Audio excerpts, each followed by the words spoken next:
सेवा से निवृत्त होकर हम एकांत में मंत्र जप कर रहे हैं तो ये चार बातें नहीं होनी चाहिए मंत्र जापक में या नाम जापक में। उस समय जिस समय हम बैठे हैं, पहला, नाम जप या मंत्र जप में जो ही हम माला प्रारंभ करते हैं तो सदगुरुदेव भगवान को प्रणाम करके मौन धारण करते हैं जब तक वो माला ना हो जाएगी। अत्यंत आवश्यक होने पर भी माला पूरी ही करनी है, तब बात करनी है। मंत्र जाप में ये नियम होना चाहिए। अगर ऐसा नहीं है तो फिर माला पुनः आपको प्रारंभ करनी पड़ेगी, उसे पूरा करने। बीच में रोक कर बात करके फिर आगे ये नहीं चलेगा, ये दोष माना जाता है। माला पूरी होने तक वार्ता नहीं हो सकती। बोलना बीच में, पहला दोष। दूसरा, इधर उधर देख ऐसे माला जपने की, मेरुदंड सीधी, नासाग्र दृष्टि ऐसे। जिसे नींद आने की संभावना है वो आंख मूंद के भजन करने मत बैठे। नहीं, कंबल या शाल ओढ़ा, आंख मूंछ ली तो माला छूट जाएगी और आपका समय व्यतीत हो जाएगा नींद में। ऐसा प्राय होता है। कठोर आसनों पे बैठ करके नींद ना आवे इसलिए नासाग्र दृष्टि रख के जप किया जाता है। उस मंत्र का ध्यान करते हुए आंख खुली हुई, बार बार पलक झपकना ऐसे ऐसे ये नहीं, नासाग्र दृष्टि रखते हुए मंत्र जप करते हुए बोलना नहीं। जैसे 11 माला का नियम दिया है गुरु मंत्र का, तो जिनकी विशेष विशेष सेवाएं हैं, जब आपको समय मिले, जितना मिले अधिक से अधिक आप मंत्र जाप करें।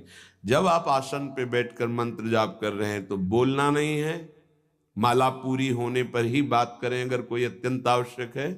दूसरा, इधर उधर गर्दन हिलाना, देखना ये नहीं। मेरुदंड सीधी, आंख खुली हुई, आंख मूंद के नहीं जपना। एक महाभागवत की पत्नी निरंतर भगवदाकार वृत्ति में रहती थी, तो उनके पति जब पूजा में बैठते तो आंख मूंद करके बैठते ध्यानस्थ से। एक बार उन्होंने पूछा, प्रभु आपके आंख मूंदने और आंख खोलने में अंतर पड़ता है क्या? तो उनका पड़ता है। तो बोले आपकी पूजा अधूरी। हम चाहे बाहरी दृष्टि में हो या आंतरिक दृष्टि में हो, एक ही चिंतन होना चाहिए। आंख खुली हो या आंख बंद, तभी सच्चा उपासक है। तीसरा, हिलना मंत्र जाप के समय। ये कीर्तन में हो सकता है, पद गायन में हो सकता है, लेकिन मंत्र जाप के समय हिलना नहीं, ये नहीं। गर्दन घुमाना, बात करना। चौथा, हंसते हुए प्रपंच की वार्ता करना, हंसी मजाक चल रही, बोलना मतलब उत्तर देना। चौथे में जो हंसते हुए प्रपंच वार्ता करना। बैठे कुर्सी में 3 लोग, माला हाथ में, प्रपंच की वार्ता। अपमान कर रहे हो माला का, मंत्र का। आप क्या कर रहे हो? उपहास कर रहे हो। 4 लोग जा रहे हैं, माला सरक रहा है, बातचीत कर रहे, तो माला सरकाने से थोड़ी भगवत प्राप्ति होगी। जो माला की एक भी मन का नाम और मंत्र से खाली ना जाए, उसका चिंतन करते हुए, वो आंतरिक चिंतन को बढ़ाने के लिए माला है। माला सरकाने से थोड़ी भगवत प्राप्ति होती है। माला की मनका के सहारे से हम प्रत्येक मंत्र का चिंतन करके, उसका श्रवण करके, मनन करके तब फिर आगे बढ़ते हैं। ये थोड़ी कि जल्दी जल्दी। किसी किसी की माला को तो देखते हैं कि इतनी रफ्तार से कैसे चल सकती है। अगर हम केवल राधा नाम भी जपें तो इतनी रफ्तार से नहीं चल सकता, क्योंकि हमें लिखना है राधा राधा।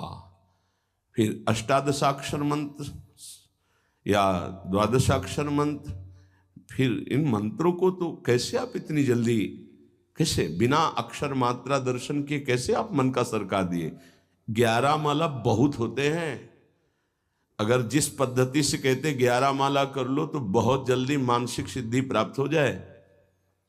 सामने मंत्र लिखा हुआ है, हर बार नवीन मंत्र की रचना कर रहे हैं। हर मन के पे, एक मन के पे पूरा मंत्र लिखा, फिर एक मन के पे पूरा मंत्र, फिर मन। देखो मन कहाँ भाग के जाएगा, मन निर्विषय हो जाएगा। सच्चिदानंद की तरफ दौड़ पड़ेगा मन। जब के समय किसी को उत्तर देना, इधर उधर देखना, शरीर को हिलाना, हंसते हुए हंसी मजाक वार्तालाप करना, 4 बातें जब में निषेध है।